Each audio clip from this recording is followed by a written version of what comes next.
I never thought my husband would tell me he was leaving because I was finally pregnant. That's right, after 5 years of trying, he wanted out the moment we succeeded. The journey started when I was 28 and newly married. We had this perfect little house with a white picket fence, 2 spare bedrooms we'd already painted in soft yellows and greens, and dreams of filling them with children's laughter. Month after month, I'd stare at negative pregnancy tests, feeling like my body was betraying me. My husband would hold me while I cried, promising we'd figure it out together. The first year, everyone said to relax, that it would happen naturally. The second year, we started tracking ovulation with the precision of NASA scientists. I had charts, apps, temperature readings, and ovulation kits scattered across our bathroom counter like some fertility command center. My husband joked that our bedroom felt more like a laboratory than a place for romance, but he never complained. He'd dutifully show up when the app told us it was time, even if he was exhausted from work or stressed about other things. By year 3, we were sitting in sterile medical offices with fluorescent lighting that made everything look cold and clinical. The fertility specialist was kind but matter-of-fact as she explained our options. My husband held my hand during every appointment, asked questions when I was too overwhelmed to speak, and researched treatment options late into the night. We started with less invasive procedures, medications that made me bloated and emotional, timed intercourse that sucked every bit of spontaneity from our relationship. The hormones were brutal. I'd cry at commercials featuring babies, snap at him for leaving dirty dishes in the sink, then apologize tearfully 20 minutes later. Some days I felt like I was watching myself from outside my body, wondering who this unstable person was. My husband never lost patience, never made me feel crazy for my reactions. He'd bring me ice cream and sit with me through my emotional storms, rubbing my back and reminding me that the medications were temporary. We tried intrauterine insemination 3 times. Each attempt felt like gambling with our hearts. The 2-week wait between the procedure and the pregnancy test was torture every single time. I'd analyze every twinge, every moment of nausea, every breast tenderness, wondering if this was finally it. My husband would catch me Googling early pregnancy symptoms at 2 in the morning and gently close my laptop, suggesting we watch something mindless on Netflix instead. The failures hit harder each time. After the 3rd negative test, I locked myself in our spare bedroom, the one we'd optimistically set up as a nursery, and sobbed until I had no tears left. My husband found me there hours later, sitting on the floor surrounded by baby clothes we'd bought too early. He didn't say anything, just sat down beside me and held me while I grieved another lost possibility. That's when we decided to try in vitro fertilization. The process was intense in ways I hadn't anticipated. Daily injections in my stomach left me covered in bruises that looked like I'd been in a fight. The medications made me gain weight and feel constantly bloated. Monitoring appointments every few days meant rearranging work schedules and sitting in waiting rooms filled with other hopeful, exhausted couples. My husband learned to give me the injections when I couldn't bear to do it myself anymore. His hands would shake the first few times, terrified of hurting me, until he got used to the routine. He'd count to 3 before each injection, then immediately distract me with stories about his day or plans for the weekend. The intimacy of those moments was strange, painful but bonding in an unexpected way. The egg retrieval went well. 15 eggs, the doctor said with satisfaction. We were cautiously optimistic. Over the next few days, we got updates on how many fertilized, how many were developing normally. It felt like watching a daily sports recap, except the stakes were our future family.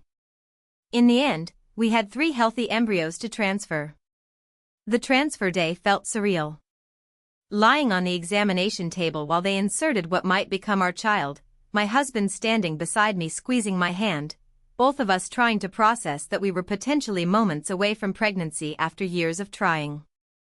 The doctor showed us the tiny cluster of cells on the ultrasound screen before the transfer, and my husband's eyes filled with tears. "This could be our baby," he whispered.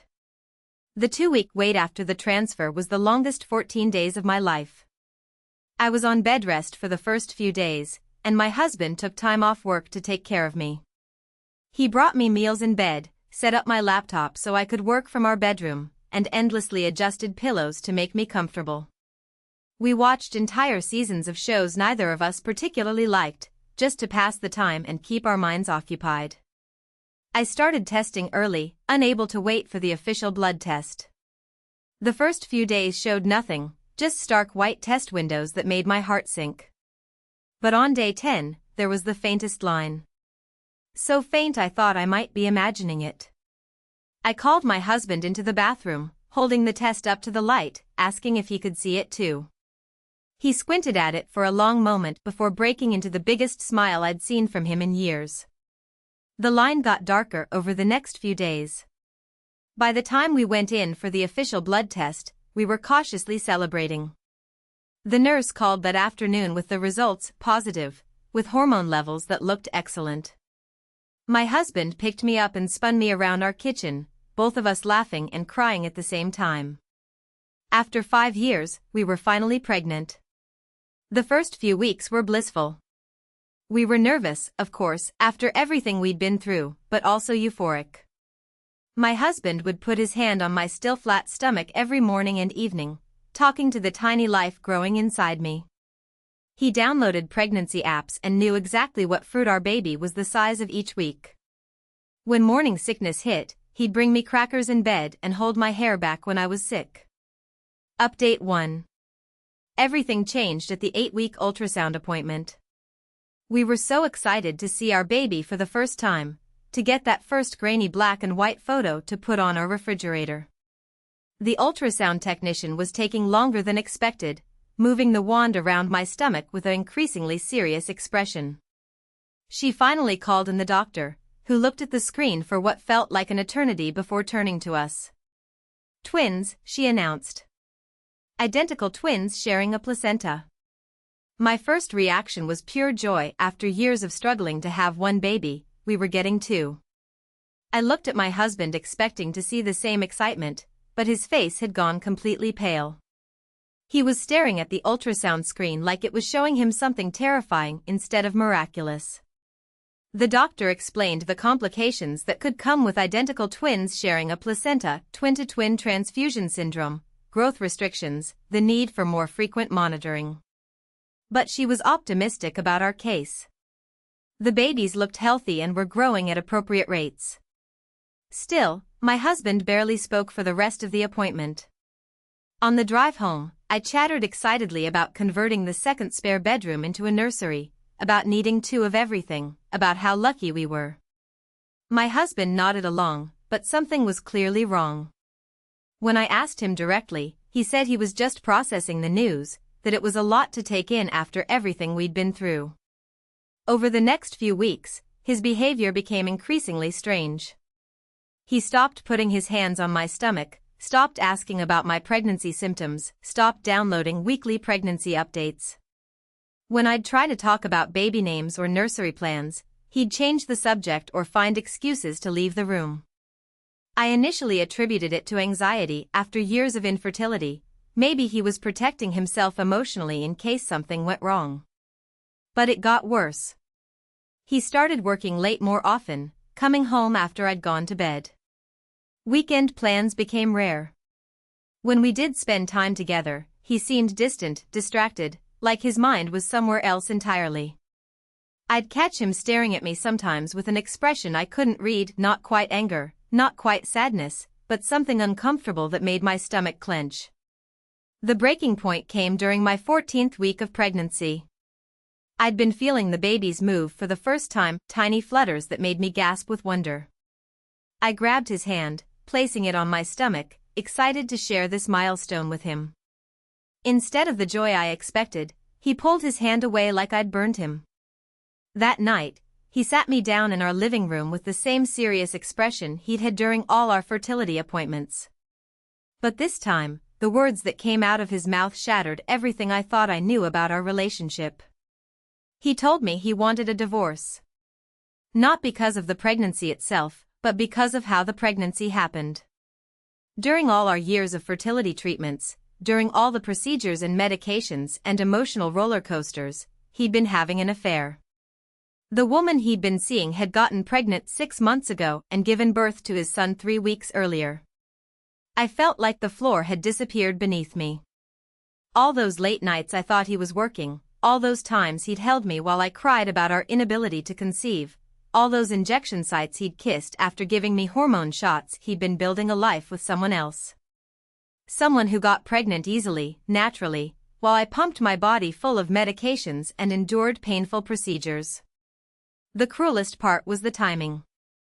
He'd been planning to leave me anyway, he said, but then I got pregnant with twins. He couldn't handle the guilt of abandoning me while I was carrying his children, couldn't handle the complexity of supporting 2 families, couldn't handle living a double life anymore. He'd made his choice, and it wasn't me. I asked him how long he'd been planning to tell me. He said he'd been working up the courage for months, ever since his girlfriend's pregnancy was confirmed. He'd hoped I'd never get pregnant so he could leave without the complication of children. But now that I was carrying twins, he felt trapped between 2 lives he'd created. The woman he'd been seeing knew about me, knew he was married, knew we'd been trying to have children. She'd been patient, waiting for him to end our marriage, raising their son alone while he played devoted husband to me. He'd been supporting her financially this entire time, money I thought was going toward our fertility treatments or our future children's college funds. I spent that night locked in our bathroom, sitting on the floor between the toilet and bathtub, trying to process that my entire marriage had been a lie. Every supportive word during our fertility struggle, every gentle touch during my emotional breakdowns, every shared moment of hope and disappointment, all of it had been performed while he was building a real life with someone else. Update 2. The next few months were the darkest period of my life. I was dealing with divorce proceedings while navigating a high-risk twin pregnancy, processing betrayal while trying to prepare for motherhood. My husband moved out immediately after our conversation, leaving me alone in a house we'd filled with dreams of children. The divorce proceedings were complicated by my pregnancy. His lawyer argued that he shouldn't have to pay spousal support since I'd have child support from the twins. My lawyer argued that I'd sacrificed career advancement for years of fertility treatments and deserved compensation for his infidelity. The back and forth felt endless and emotionally draining. Meanwhile, I was having appointments twice a week to monitor the twins.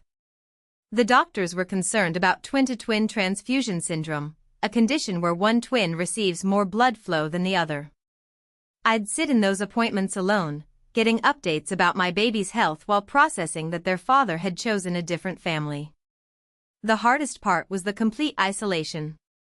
I'd built my entire adult life around this man and our shared dream of children. Most of our friends were couple friends who didn't know how to handle the divorce news. My family lived across the country, and I didn't want to burden them with the details of my failing marriage while I was pregnant. I threw myself into preparing for the twins' arrival. I converted both spare bedrooms into nurseries, assembled cribs and changing tables, washed tiny clothes in preparation for their arrival. The physical activity helped distract me from the emotional chaos, gave me something concrete to focus on when everything else felt uncertain. At 28 weeks, during a routine monitoring appointment, the doctors discovered that twin-to-twin transfusion syndrome had developed. One twin was significantly larger than the other, and they needed to perform laser surgery to save both babies. I called my soon-to-be ex-husband to let him know, thinking he'd want to be there for such a critical procedure. He came to the hospital but brought his girlfriend and their baby with him. Seeing them together in the waiting room while I prepared for surgery to save our twins was surreal. She was everything I wasn't: effortlessly thin even after having a baby, naturally beautiful without makeup, comfortable in a way that suggested she'd never struggled for anything in her life. The surgery was successful, but it required me to be on strict bed rest for the remainder of my pregnancy. My husband's girlfriend offered to help with meal preparation and housework, an offer that felt both generous and devastating. I declined, unable to handle the emotional complexity of accepting help from the woman who'd been sleeping with my husband during our fertility struggles. Instead, I hired a cleaning service and relied on grocery delivery. The isolation was profound, but it gave me time to think about what I wanted my life to look like after the twins arrived. I realized I'd lost myself completely in the fertility struggle and marriage breakdown. I needed to figure out who I was as a person, not just as half of a couple desperate for children. During those weeks of bed rest, I started reading about single motherhood, about women who'd rebuilt their lives after betrayal, about finding strength in unexpected places. I joined online support groups for women dealing with infidelity during pregnancy, finding comfort in stories of other women who'd survived similar situations. The twins were born at 34 weeks, healthy despite their early arrival and the complications during pregnancy. Holding them for the first time, I felt a fierce protectiveness I'd never experienced before. These were my children, created through years of struggle and sacrifice, and I was going to give them the best life possible regardless of their father's choices. My ex-husband came to the hospital to meet the twins. Seeing him hold our babies while knowing he'd chosen a different child as his focus was heartbreaking, but also clarifying. I realized I didn't want to co-parent with someone who'd lied to me for years. I wanted my children to grow up understanding that love should be honest, that commitment should be real, that family should be built on trust. Update 3. The twins are now 6 months old, and I'm writing this update from a completely different place emotionally than where I started this story. The past year has been the most challenging of my life, but also the most transformative in ways I never expected. After the twins were born, the reality of single motherhood hit immediately. 2 babies requiring feeding every 3 hours, diaper changes, constant attention, while I recovered from a difficult pregnancy and processed the end of my marriage. The first few months were a blur of exhaustion and adjustment, learning to manage everything alone. My ex-husband established a visitation schedule, taking the twins every other weekend. Watching him drive away with my babies to spend time with his other family never got easier, but it gave me time to rebuild my identity. I started seeing a counselor who specialized in betrayal trauma, not to save my marriage, but to understand how I'd missed the signs and to prepare for healthier relationships in the future. The most unexpected development happened during one of my ex-husband's weekend visits with the twins. I was grocery shopping alone for the first time in months, enjoying the strange freedom of navigating the store without a double stroller, when I ran into another woman from our fertility clinic. We'd seen each other in waiting rooms for years but never spoken beyond polite nods. She recognized me and asked about my pregnancy outcome. When I told her about the twins, she congratulated me, but there was something in her expression that seemed familiar. As we talked, she mentioned that her husband had also been unfaithful during their fertility treatments, that she discovered he'd been having an affair with someone who got pregnant while they were struggling to conceive. The conversation continued over coffee, and slowly, horrifyingly, we began to piece together details that suggested our husbands had been involved with the same woman. The timeline matched, the descriptions matched, even some of the excuses and behavior patterns matched. My ex-husband's girlfriend hadn't just been having an affair with one married man struggling with infertility, she'd been involved with multiple men from our fertility clinic. This revelation led to connecting with 3 other women whose husbands had been involved with the same person during their fertility treatments.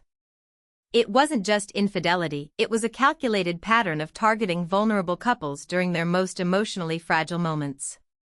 She'd been essentially running a scam, getting financial support from multiple men while they thought they were her only secret relationship. The discovery changed everything about how I processed my divorce. It wasn't that I was insufficient or that my marriage was uniquely flawed. My ex-husband had been targeted and manipulated by someone who specialized in exploiting men whose wives were struggling with fertility. That didn't excuse his choices, but it helped me understand that his betrayal wasn't really about me or our relationship. Armed with this information, we all confronted our ex-husbands together. Some denied it initially, but the evidence was overwhelming. My ex-husband admitted that he believed he was her only affair, that she'd convinced him I was emotionally unstable from the fertility medications and that he deserved happiness with someone who could give him children easily. The revelation also changed the divorce proceedings dramatically. His lawyer had been arguing that he shouldn't pay significant spousal support since he'd been supporting his girlfriend and their child. But discovering that he was one of multiple men supporting her completely changed the financial calculations and demonstrated a pattern of deception that worked in my favor. More importantly, it connected me with other women who understood exactly what I'd been through.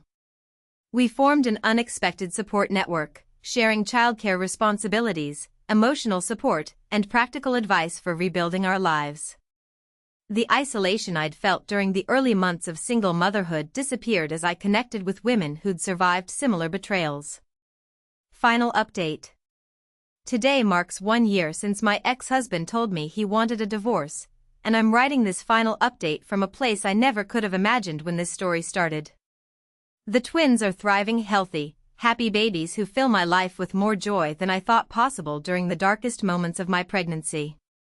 My ex-husband's relationship with his girlfriend imploded spectacularly when she discovered that all her other relationships had been exposed. She built her entire life around financial support from multiple men, and losing that income source left her unable to maintain her lifestyle. She moved across the country with their son, and my ex-husband rarely sees that child now. The irony isn't lost on me that he destroyed our marriage for a relationship that lasted less than a year after being exposed.